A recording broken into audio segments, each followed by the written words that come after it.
Hey, my friends, we will be right back to the show. But I have a question for you. Are you struggling with the impact of childhood trauma? Well, know that you're not alone. I'm here to let you know that I'm starting a brand new weekly coaching group that includes a year of life coaching, accountability, support, habit and goal setting, and more. I'm starting a waitlist for the group right now, and I'm only taking a handful of people. And I'll let you know that through this personalized coaching, we'll work together to help you understand how your childhood trauma has shaped your beliefs, behaviors, emotions, and will help you create a roadmap for healing and growth. Right now, you can schedule an absolutely free coaching session with me and get put on the wait list if you go to thinkunbroken.com. My friends, it's your time to turn your trauma into triumph, breakdowns into breakthroughs, and become the hero of your own story.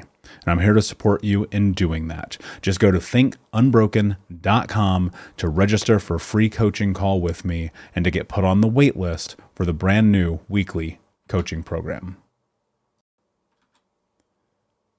Hey, my friends, we will be right back to the show. But I have a question for you.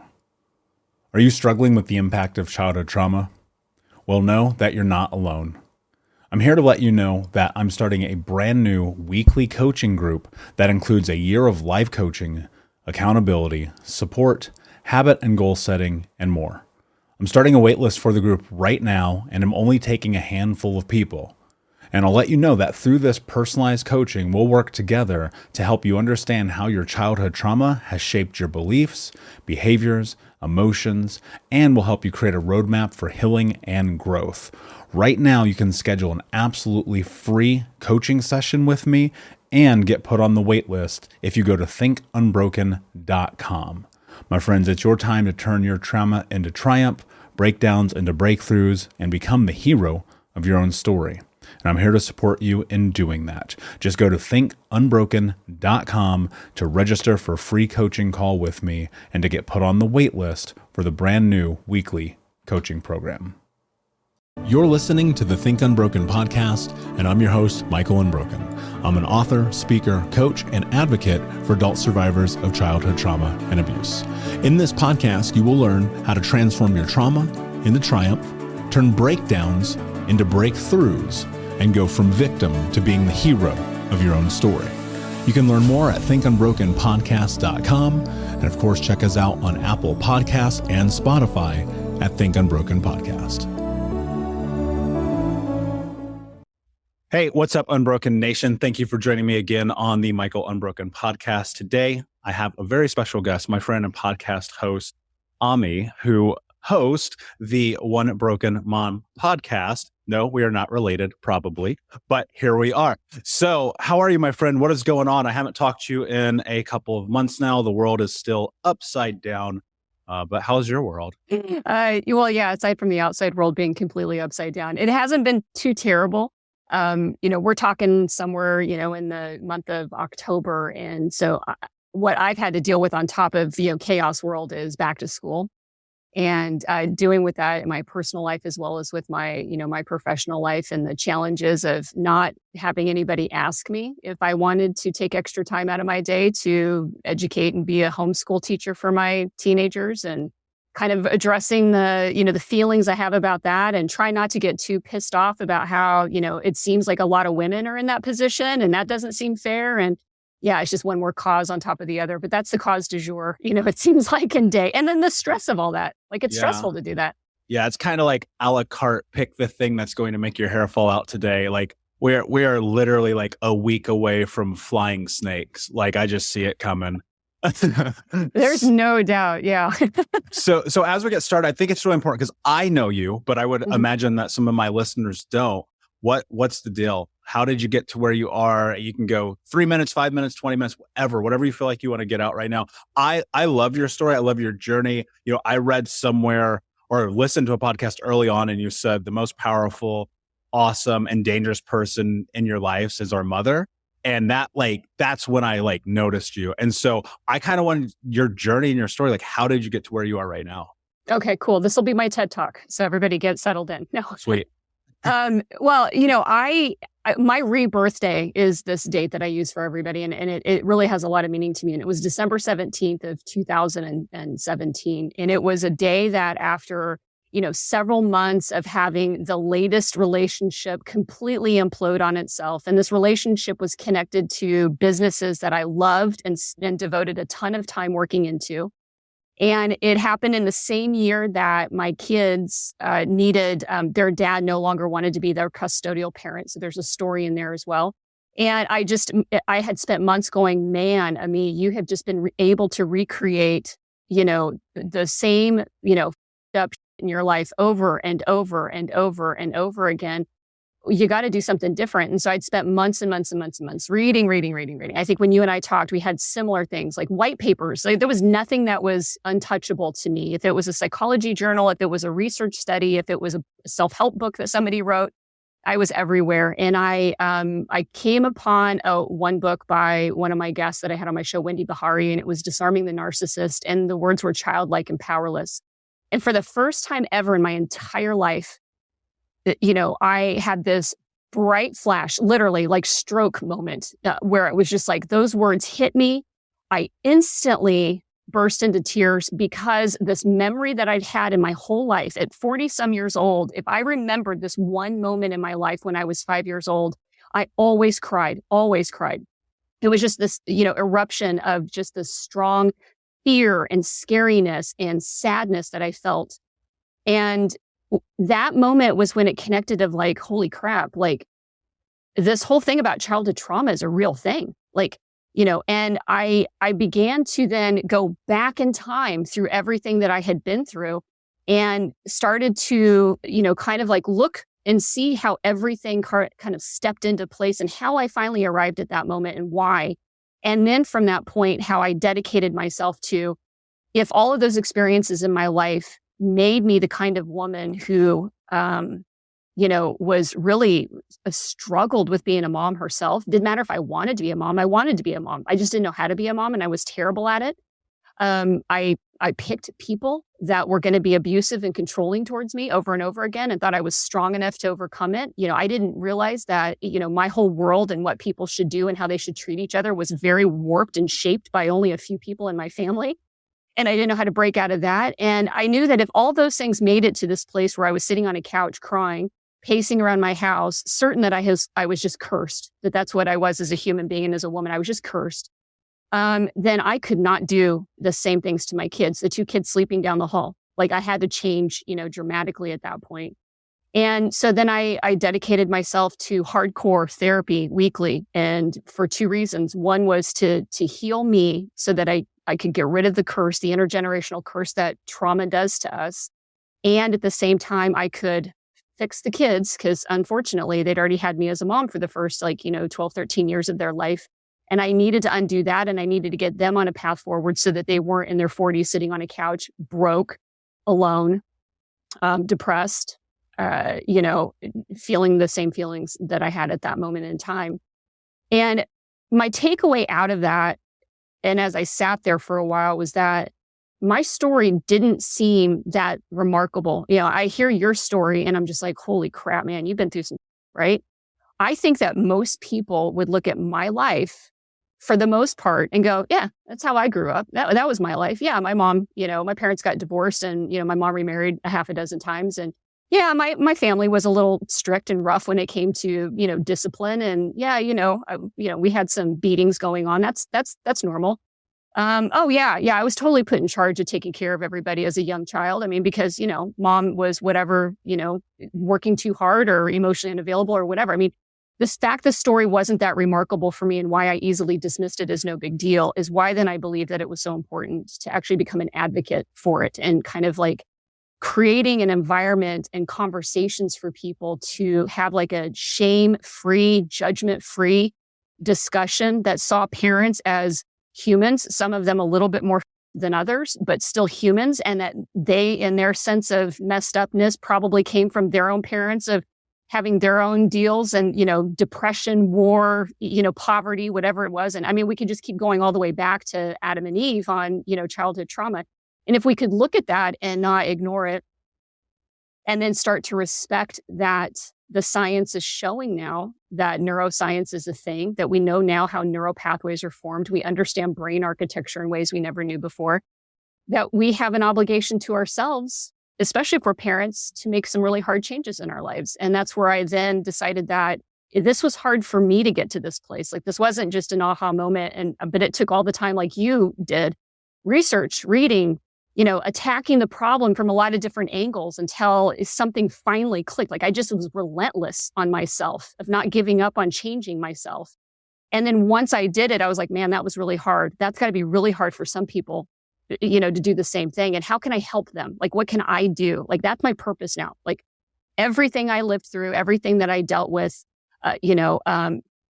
living with family members, having my mom walk out, watching my little brothers be abused, watching my little brothers being abandoned, all that stuff gave me these rich and life experiences. But I also felt completely blessed with the brain to be curious, the brain to be strong, to be embodied with fierceness.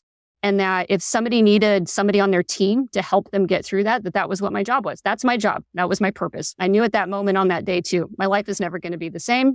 Here's what my new purpose is in life. In fact, it's the only purpose I was ever destined to have. And I'm going with it. And so that's how I ended up, becoming a podcaster and starting that journey there. Yeah. I mean, I totally resonate with that. I distinctly remember having this moment in childhood and being like, this has to be about something greater. Whatever this chaos is that is happening in my life right now, like, this can't just be what it is. There has to be something on the backside of this.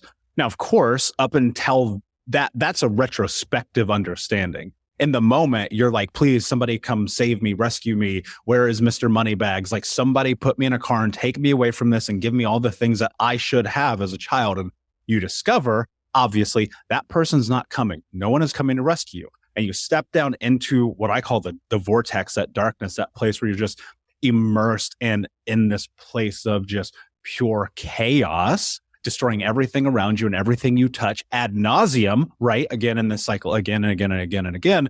And suddenly what happens, you hit rock bottom. And you're like, oh, okay, here's what happens. Either change or die. And for whatever reason, much like you, I've always been curious. I've always been a learner or a self-learner. I've always put myself in a situation where I had to force myself to learn, because if you go look at my high school transcript, which is online, I was a 1.4 GPA student. And the only reason it was beyond 1 is because of gym class. And I happen to be an athlete, right? Other than that, I'd be a sub 1 GPA. I am not intelligent from a standard standpoint. I have had to force all of that information knowledge into my brain.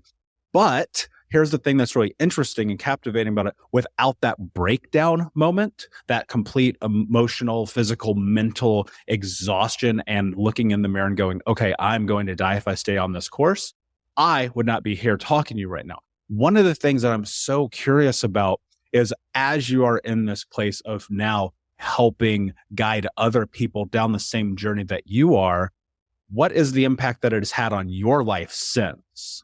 Oh gosh, it's almost feels unfair, to be honest with you, because every interaction I have with somebody that I have the privilege of talking to on my show is a learning opportunity for me, right? It widens my own horizon. Sometimes it gives me a different perspective of myself. I do a lot of self-reflection, and then there's just that feeling of, either your chest can tighten because you're under fight and you're fighting the world and you're struggling, or your chest can inflate with just passion and love. And, since I started this journey, I've just, my whole being has just changed. My body has gotten healthier, to be honest. But I do fully admit that, the show in itself has been a part of the journey, because as I do this and, it's this quid pro quo, like as the show connects with more people, then it's, I get to talk to more people, and those people come in and teach me and they teach other people. And so, while it feels selfish, there's a lot of selflessness to it, because I feel like I'm not just hoarding all that information, on my own. But the biggest thing really has been this giant pool of resource of empathy, and being able to see so many different experiences, seeing how the nuances of trauma really do affect people differently, and being just aware of that, which just makes you then a better human, because then you're not so quick to judge an experience as, oh, well, there must be a fault with you. The truth is that none of us are at fault. None of us are to blame for what happened to us as kids. And we all do respond so differently because there's, a bazillion different factors that play into how it, ultimately those things, affect us and how we respond to them, from temperament to nature, nurture, and all that other stuff combined together. And when you have such a big world view, it just, it's hard to not feel, honestly, more love for people, even the ones that sometimes don't actually deserve it, because you're looking at them like, man, you're a horrible person. I don't love you, but I do understand you. It makes me more socially intelligent. It makes me more emotionally intelligent, and definitely makes me more empathetic. And it makes me far more compassionate than I really was, before, because I was pretty dismissive of my own experiences. No big deal. Like, why are some people complaining about this? I don't get it. Like, it's, not that big of a deal. I got over it. Why can't you? That to me, that's thievery at its finest, right? Because we, and especially speaking as a man in American society, that is not allowed to be talked about. How dare you talk about the idea that you may have had a bad childhood when there are children getting their arms cut off in Rwanda and children getting murdered in China because there's more than one of them and the world is chaotic. And we kind of allow ourselves to accept this idea that circumstances are not necessarily as bad as they are. And I'm not saying anyone's particular circumstance is as good or not as someone else's, but realistically, some of us had some really terrible things happen to us, and to be dismissive of that or comparative of that to someone else's is to negate your human experience. And we find ourselves in this place where now, if your thing, and maybe it's virtue signaling or social justice, and that kind of plays a role in it too, but so many people are just throwing their out into the world, and then they're not getting it reciprocated, and they're like, oh, I must still not be important.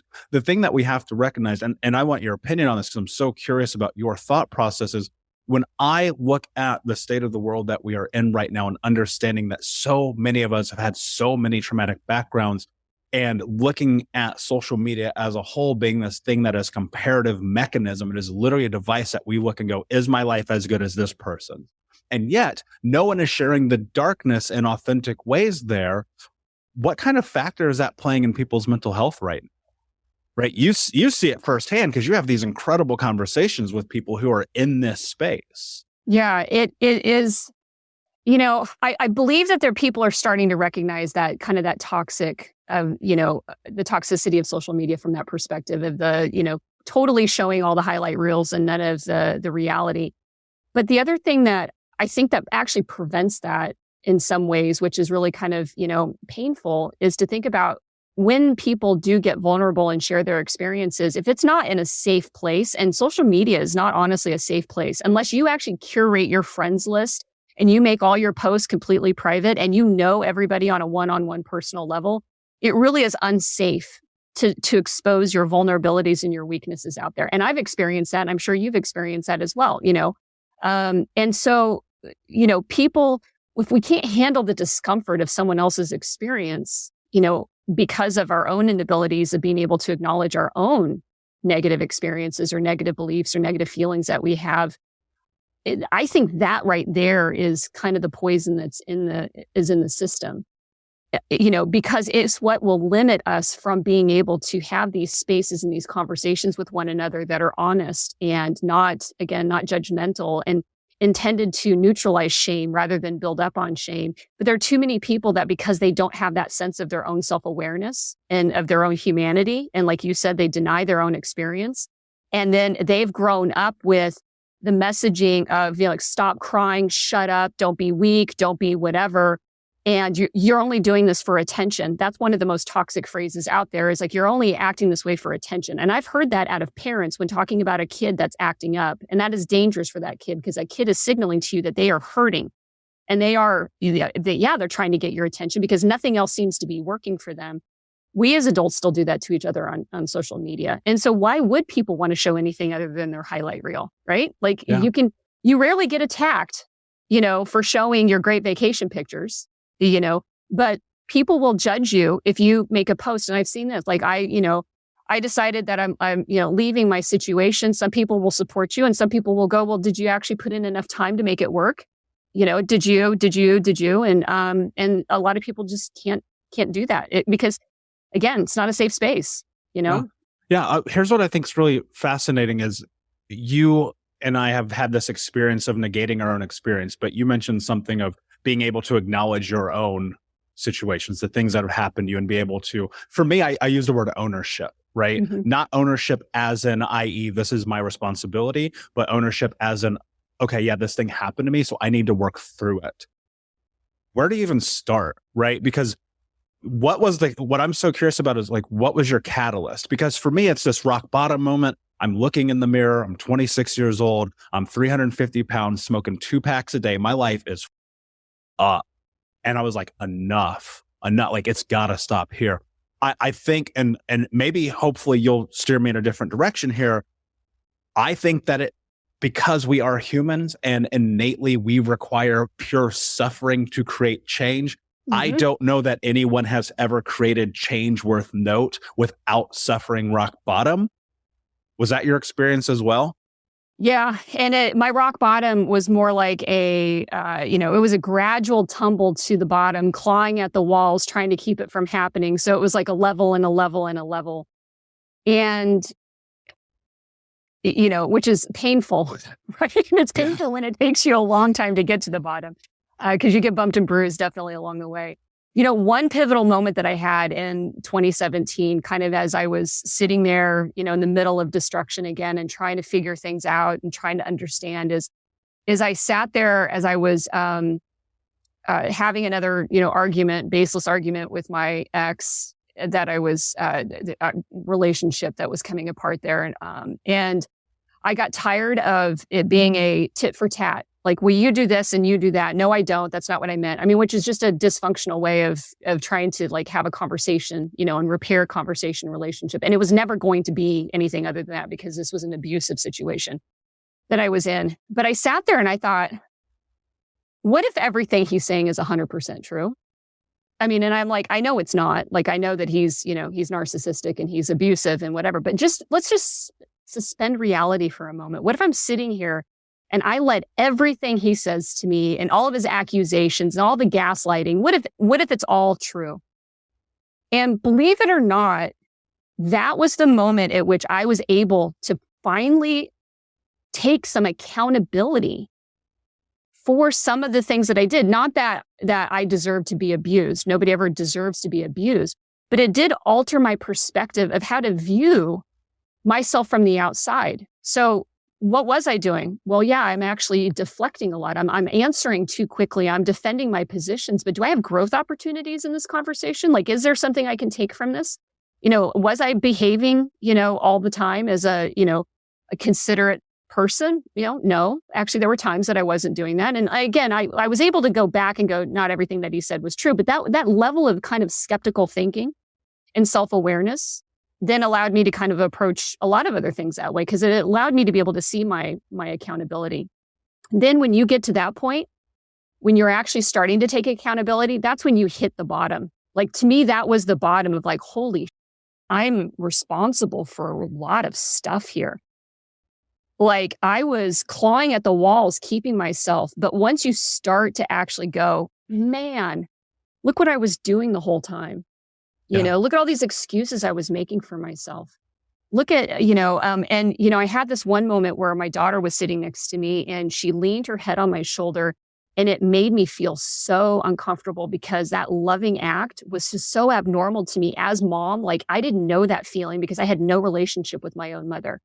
And I hadn't seen my own mom or talked to her for like over half of my life. And here I was with a daughter and I didn't know what to do. And that made me feel like, you got to do something. Like, I don't want this feeling, but that's the instant body signal my body got was, this is weird. This is totally weird. And then that accountability, what are you doing? What do you need to go look into? Does that make sense? Yeah, 100%. And I'm going to put a word in your mouth because I resonate with this. And if I'm wrong, please tell me, but it's kind of going from the victim mentality into the hero mentality, right? Mm-hmm. And maybe you don't necessarily know it at the time, but accountability is such a terrifying word for so many people. Raise your hand if that's true, right, yeah, self-included, right? Because I look back in these moments going, okay, I'm really high right now. I'm really drunk right now. I'm cheating on my girlfriend again. I'm stealing this. I'm doing that. I'm breaking into houses. I'm stealing cars. I'm doing drugs. I'm hurting my friends and myself and my partners and blah, blah, blah. Not my fault. This is not my fault. None of it's my fault. Nope. I am programmed to do this. Blah, blah, blah, blah. Well, guess what? That's not true, because you have this thing as an adult called agency. Now, sure, as a child, and I was a very moronic child, like looking back on it, like I did that is insane. Like even now, I'd probably still go to prison if I talked about it. And I think about that and how that translated into my adult years and having to step into accountability, which in those moments too, when I had a reckoning, for lack of a better term, I had these moments in which like the pressure of my mistakes felt so incredibly heavy because I had tied it to shame based on my own behavior. But at the same time, I was doing it anyway. So it kind of negated it.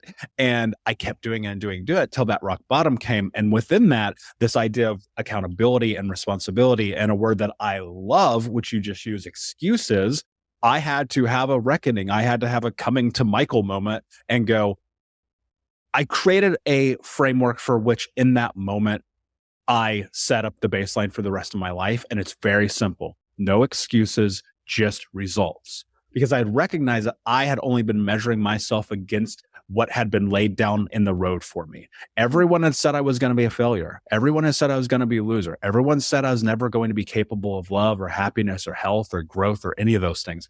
And thus, of course, that was true, right? We become the stories that we tell ourselves. And so I imagine that's very much the story you're telling yourself. Okay, so I haven't seen my mother. I'm now a perhaps neglectful mother. All of these things. What are the stories that are starting to like transpire in your head? Mm-hmm. Yeah. And that was a lot of it. And, and I wanted to say like, if you think about what rock bottom means, it means to the point at which you're not going to fall anymore. Right? Yes. And the only way you ever stop yourself from continuing to slide and fall is once you actually have that accountability moment, that reckoning moment, like you said. Because if you still don't have that, your life can get worse, because rock bottom for everybody is different. Sometimes it is like the house caught on fire and everything. But I think the thing that actually changes somebody is when they realize what their role was in that. Because, and again, that's what it means. Rock bottom is actually the best place to be, because it's where you're not going any further. You're not going any deeper. And the only thing that keeps you from going any deeper is the accountability, the reckoning, the looking around and seeing, what, you may not have started the slide, but you can stop it and you can take control and some power over it, and you can actually do something about it. But, all the thoughts I had, like I said, I thought I was cursed. I thought here I was, a person that just, was gifted with some really great ideas to be able to do things in business and professionally, but I was ever intended to be financially wealthy from it. Like my job was to build wealth for other people, and I was never going to get it. Like that was, for a while, that's what I believed. And where did that come from? That came from being taken advantage of and growing up and, never having, having a really messed up money mindsets in the family. And also the, demanding that I work, and whenever I wanted to ask to get an allowance or get paid to do something that's helpful so that I had money to spend, being told no, that, what I did wasn't important. And that carried all the way through in my self-sabotage in business and professional. And with motherhood, it was, I want to be a good mom. I really do. I wanted it. But there I was repeating the exact same my own mother had done. And I was just like, man, how is this? Like, what is going on? Like how, and I didn't know, the 7-8 years before, when my ex-husband took the kids, he became the custodial parent, because it was obvious. I didn't have any tools in the mother toolbox. Like that wasn't my thing. I wasn't going to be able to, take the time out. I had no desire. Here's kind of the ugly thing. Like, I didn't want to go to PTA meetings. I didn't want to, take time out of my work life to go, hang out in their classrooms. I felt like I was an independent, intelligent woman who had contributions to society. And why should I be the one that has to make all those sacrifices? Like I had a very, sense of that's just not going to be me, and I'm not going to do it. And so when everything started to fall apart in my business then and my relationship with my ex, it was pretty obvious that, I needed to work on those tools, but I didn't. I spent another 7 years plummeting down the hill, scraping at the sides, going further into risky behaviors and, and getting into an abusive relationship and really tolerating way too much and not knowing how to stop that. And before, again, I had that moment where I sat there and I thought, what if everything's true? What if this is my fault? Yeah. I'm curious about how one rebounds from this, right? Because I don't have children. I will say I probably never will. I do fully intend to probably foster and adopt at one point, but actually having children feels so far out of the scope of normality for me. I don't even know how to put my finger on it. But what I do know in a really true way is that at 18 years old, I told my mother she was never allowed to speak to me again.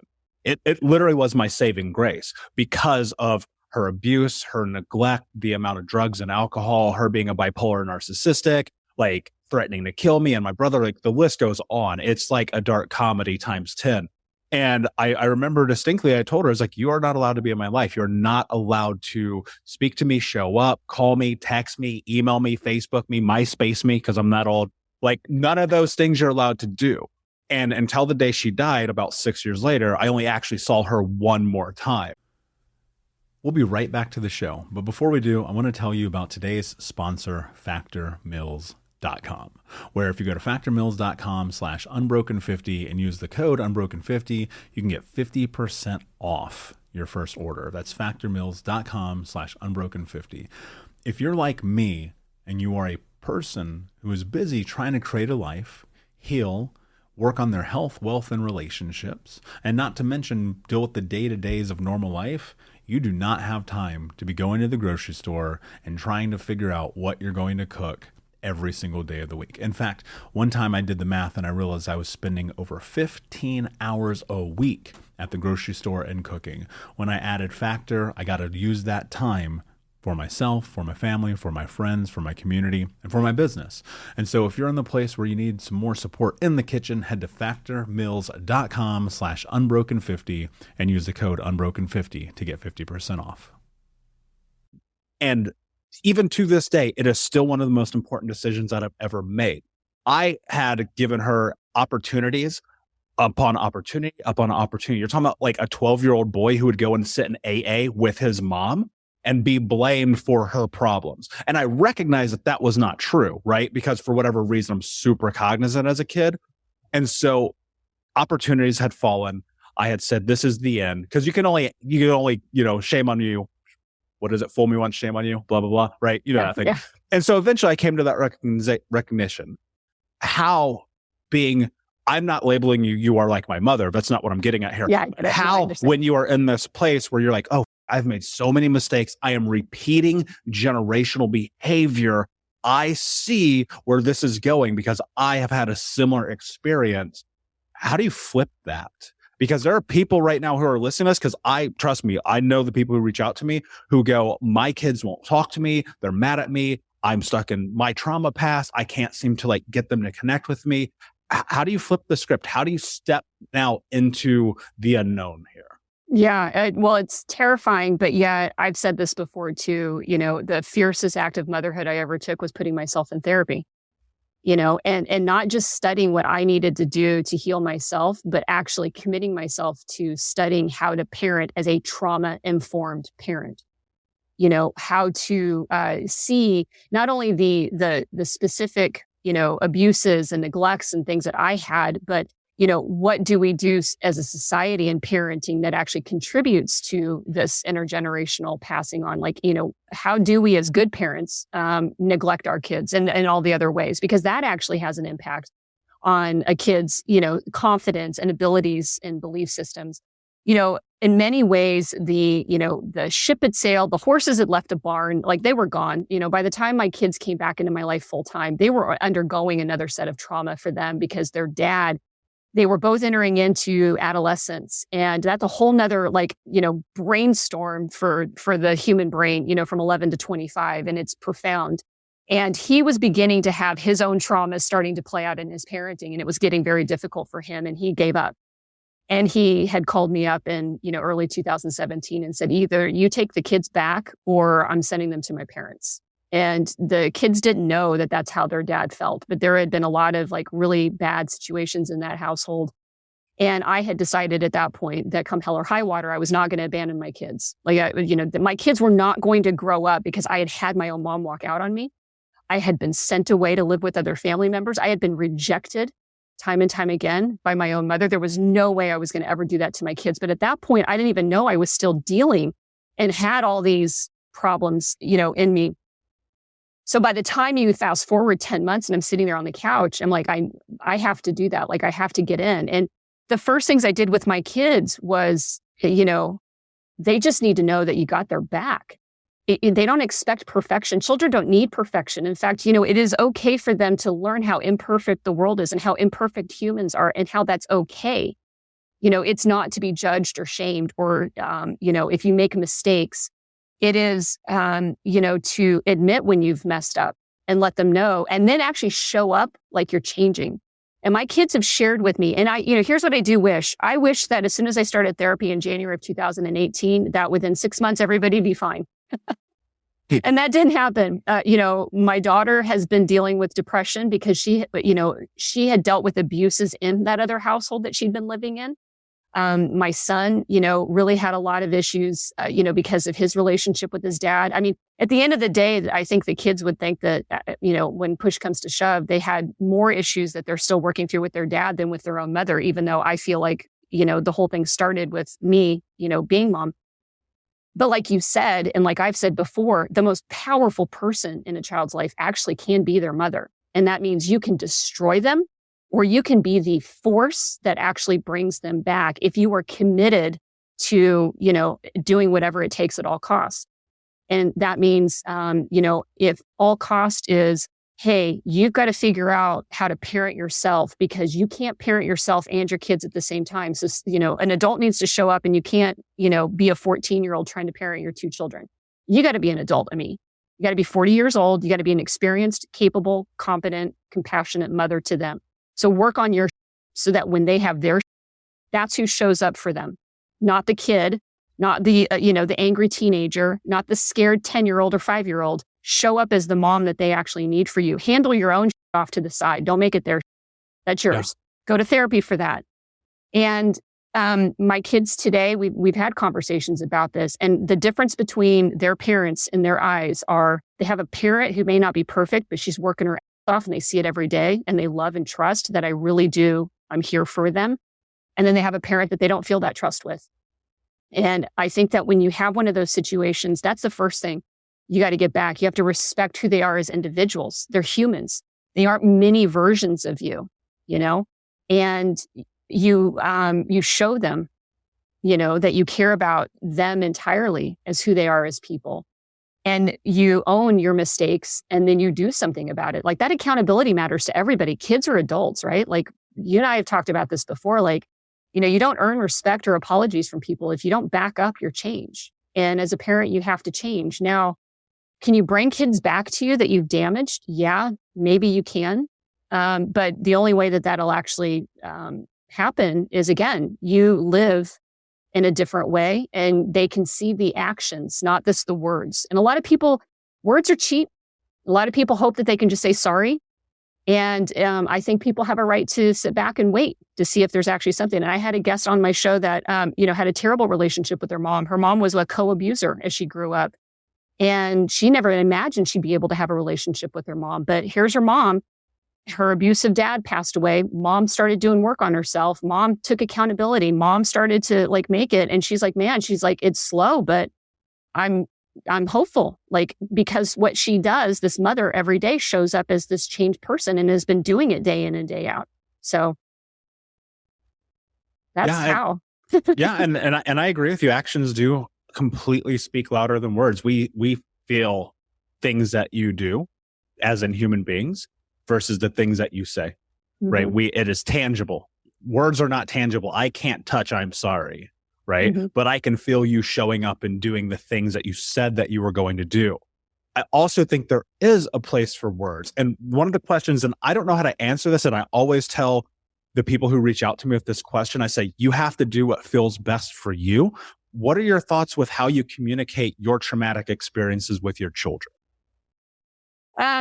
I make sure that there's I make sure there's relevancy to what they're going through, because one of the things that from all the parenting experts that I talk to is, your kids need to know that you are human too, because they have a lot of questions going on. I mean, if we sit there and imagine all the things going on through our heads, whether it's sex or, our political beliefs, or, whether we hate school or not, or whatever it is that we go through in our teenage mind. Individuation is what's going on. And when I share experiences, it's to be able to teach them something and why, what I don't want for them.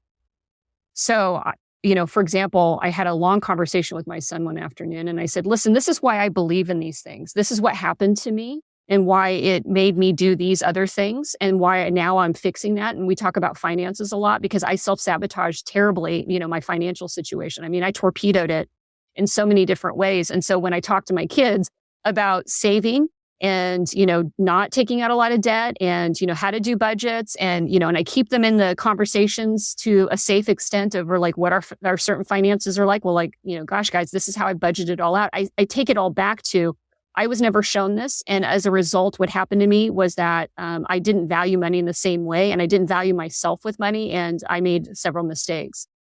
There are things that they don't need to know about. But if it helps them make sense of their own experience, then I'll share it with them. But, sometimes people they do blurt out too much and it kind of can make a kid unsteady. And I don't think that I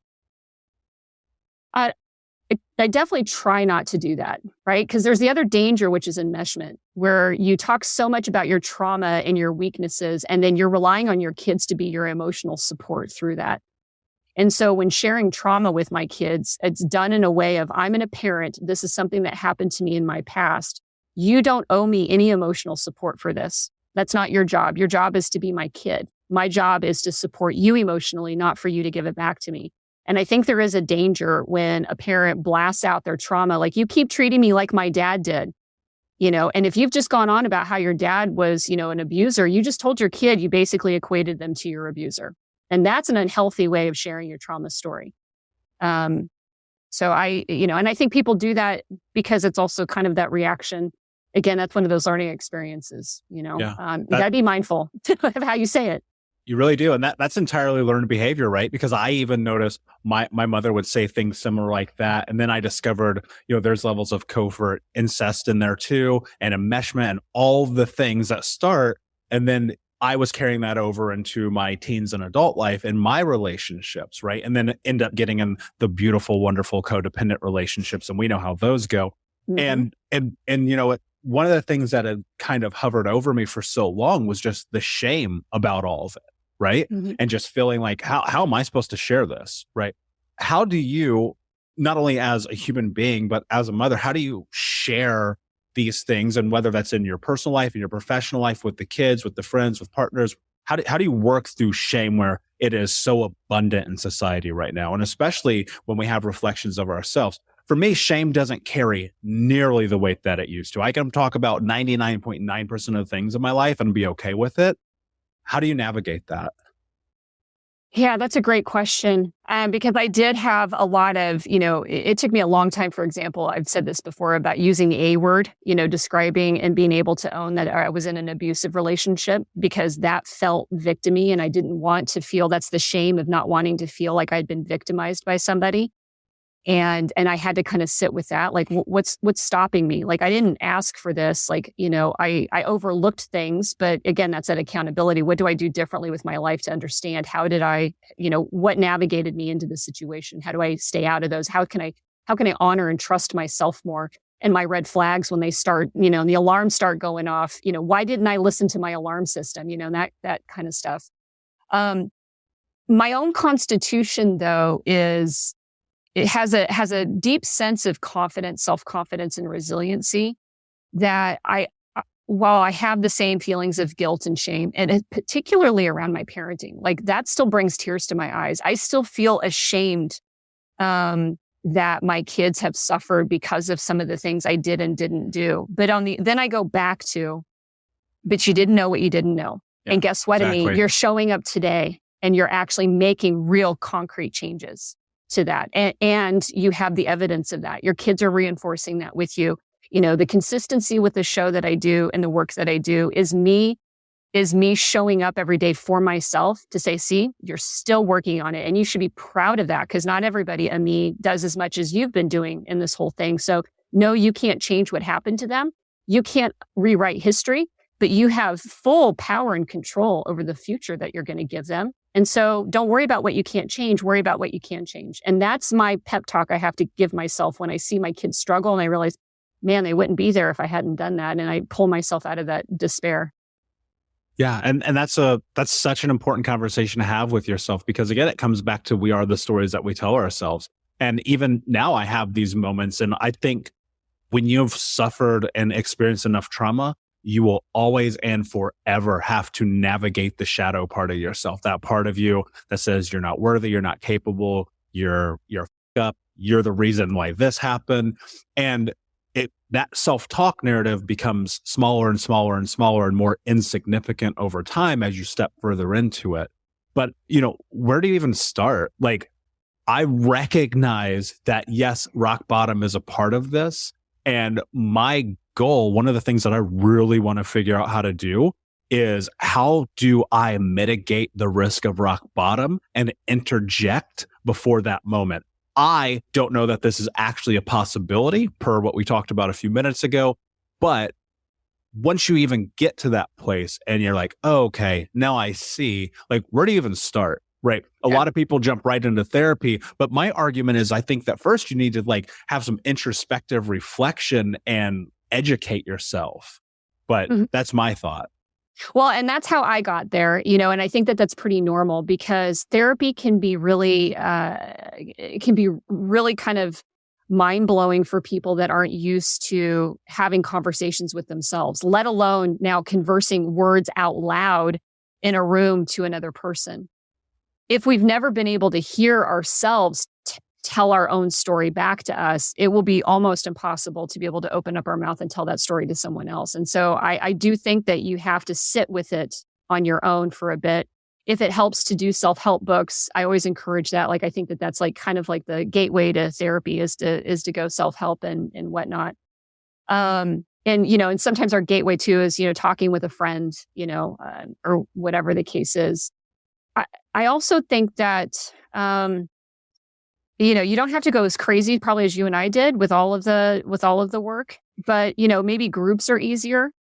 But again, I think that you have to be mindful of your own experience. The other thing that I also recommend is, and it's pretty natural, the first people we actually diagnose are the people around us. We are wired as humans to not be mindful and self-reflective. We are wired as humans to be observant of the environment around us. And so one of the first things would be is, if you were scripting out a play, well, who are the characters around you? You're the central figure in your own story, but who are these supporting characters? And are they the same as that you've had before? Are there different ones? Are you choosing and casting the same roles in your life over and over again? Because there's a lot there. And that's how I kind of got back to me was, there's this mindset I'm a victim. And I never believed victim, but I always believed I was a magnet. That's another word. That's a word that non-victims use, is that they're magnets. That they're, we are not a victim. We just attract to us and it's not our fault again. Well, that's another, mindset. We steer ourselves into situations that those people then kind of, come into our world. And so if you feel like you've been a magnet for certain types of people, well, then start to break that down and see where it's at. When I started to see common people, narcissists in particular, it allowed me to go, God, I wonder where that came from. Why am I always in situations where I have a hard time protecting my boundaries and saying no to those types of people professionally and personally in my life? I wonder where that comes from. Well, but hold on, I got to pause you quick. How do you even get to the place of asking yourself that question? Of asking my why the question, Yes. The why question? Yeah. Well, I got to that place because the first question I asked is, why am I attracting these people? Right? That was it. I could see that my hardships and the people around me had a lot of common, characteristics and personality traits. And then I was like, why do I attract them? What is it about me and my personality that brings them all to the table, or to the, brings the boys to the yard? And I don't, let me see if I can think about this. How did I get to that place? It started with one person who was making my life a living hell. and me diagnosing who they were, what what type, what was it about them, their behaviors and stuff like that. And then from there, I then was like, wow, actually, these behaviors, these traits look like that person there and that person there and that person there. Well, then now I'm a magnet for narcissists. Like that's how I came to that conclusion. But yeah, I don't know where, except for just hardship of, being in an abusive situation where I just like my life sucked and I wanted to solve that person. That was it. I'm a fixer and I wanted to fix the person around me in order to make my life better. And that's what started me on the path, was that if I can, because that's codependency. If I do certain things and I behave certain ways and I keep picking up the slack for somebody, eventually they will be the loving spouse, parent, whatever surrogate you want to plug in there for me. So my codependency and my desire to fix people is actually what got me looking at people and wanting to study them more deeply so that I could fix them all. And then realizing that at that point I was magnetized and attracting them to it. Yeah. And then asking that question and then getting to a place of you're not attracting them. Like in a sense that you're a victim here, you are recreating these roles over and over again. You're recasting the same role with different people over and over again because you're replaying the only script and the only model of life and the only model of relationships you even know. Yeah. And what's super fascinating about that is that movie ends the same way every time. Every time. That was the self-sabotage. That was me standing in the road in 2017 going, okay, here's science brain. When you have one incident, that's nothing. When you have two, you have, whoa, that's a little interesting, but still nothing. But when you have three times that this happens to you, you have a pattern, a mathematical pattern. Okay, common denominator. Well, if the cast of players has changed and the companies have changed and everything else has changed, but Ameé is the only common denominator, that's the only variable that matters. Yeah. Ameé is the variable that matters. That needs to change.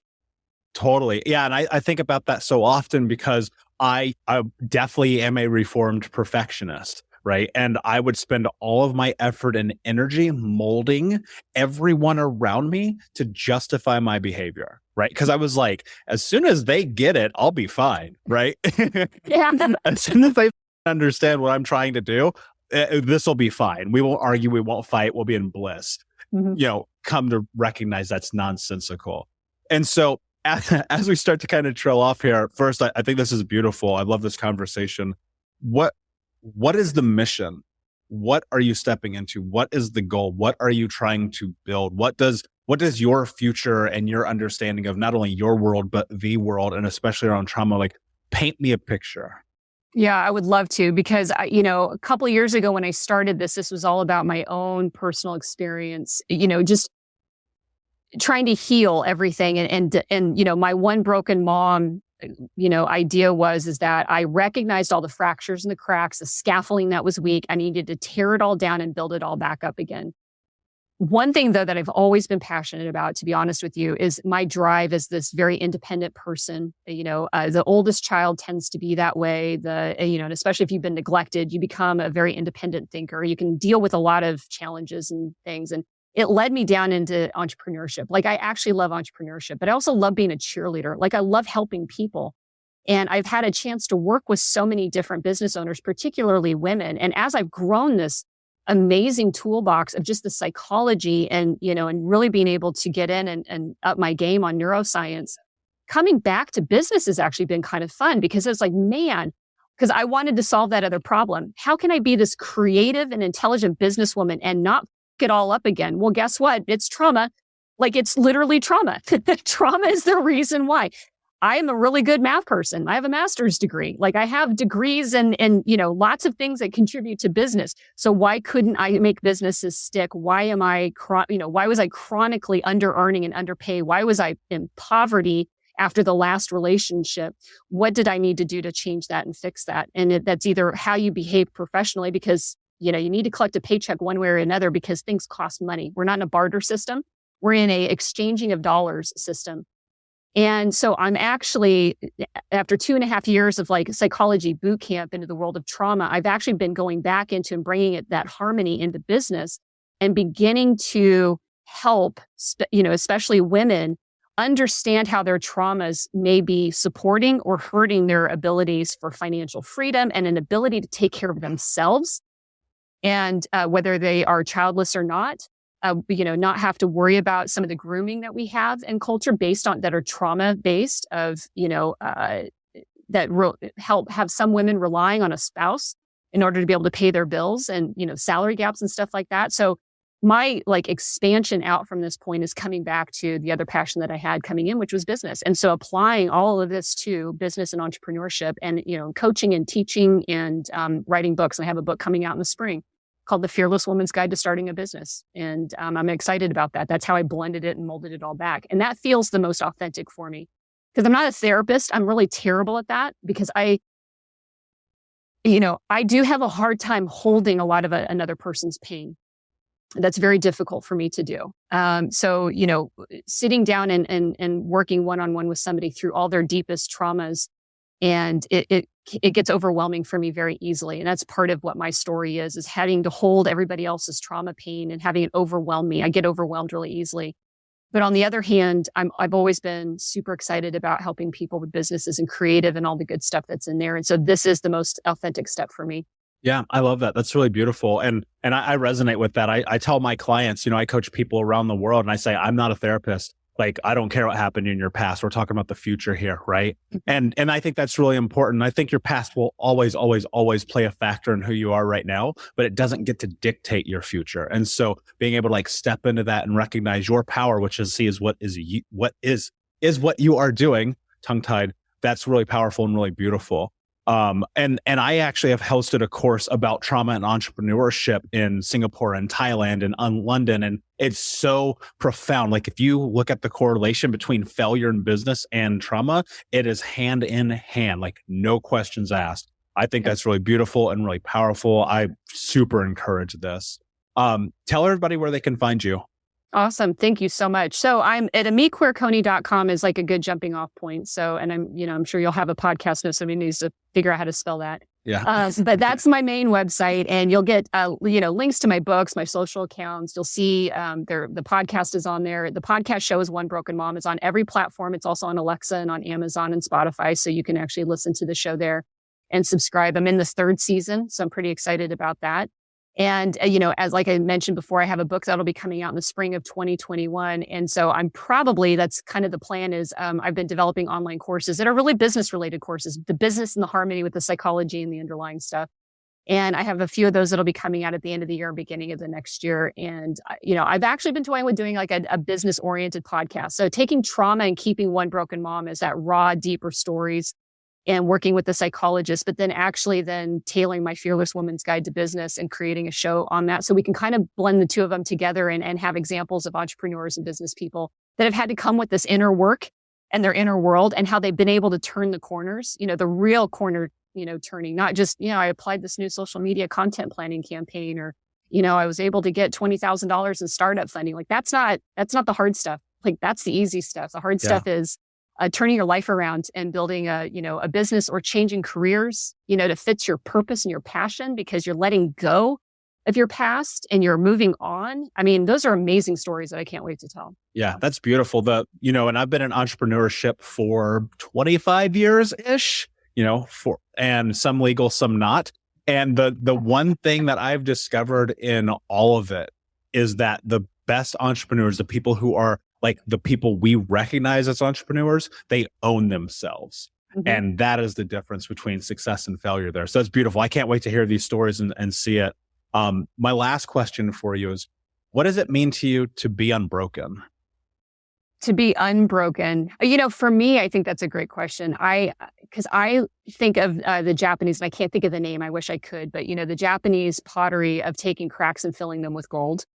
And I think that unbroken doesn't necessarily mean you actually obliterate the presence of those cracks, but you've been able to replace it with something that's stronger and more beautiful than what you were before. I love that. That is super beautiful. And I completely agree. So thank you so much for your time. I'm so stoked for you to be on. Guys, if you found value in this conversation, please go and check out the One Broken Mom podcast. And if you enjoyed this one, please like, share, subscribe. And until next time, my friends, be unbroken. I'll see ya. Thank you so much for listening to Think Unbroken. Please share this episode with someone who could use it and help us move forward in our mission of ending generational trauma in our lifetime. And if you would, please take 5 seconds to pop on iTunes or Spotify, hit that 5-star, leave a review, and you can also reach out to us on social at Michael Unbroken or at Think Unbroken. And of course, you can check out our YouTube channel at Think Unbroken. Thank you for being a part of Unbroken Nation, my friends, and until next time, be unbroken. Hey, my friends, we will be right back to the show, but I have a question for you. Are you struggling with the impact of childhood trauma? Well, know that you're not alone. I'm here to let you know that I'm starting a brand new weekly coaching group that includes a year of live coaching, accountability, support, habit and goal setting, and more. I'm starting a waitlist for the group right now, and I'm only taking a handful of people. And I'll let you know that through this personalized coaching, we'll work together to help you understand how your childhood trauma has shaped your beliefs, behaviors, emotions, and will help you create a roadmap for healing and growth. Right now, you can schedule an absolutely free coaching session with me and get put on the wait list if you go to thinkunbroken.com. My friends, it's your time to turn your trauma into triumph, breakdowns into breakthroughs, and become the hero of your own story. And I'm here to support you in doing that. Just go to thinkunbroken.com to register for a free coaching call with me and to get put on the wait list for the brand new weekly coaching program.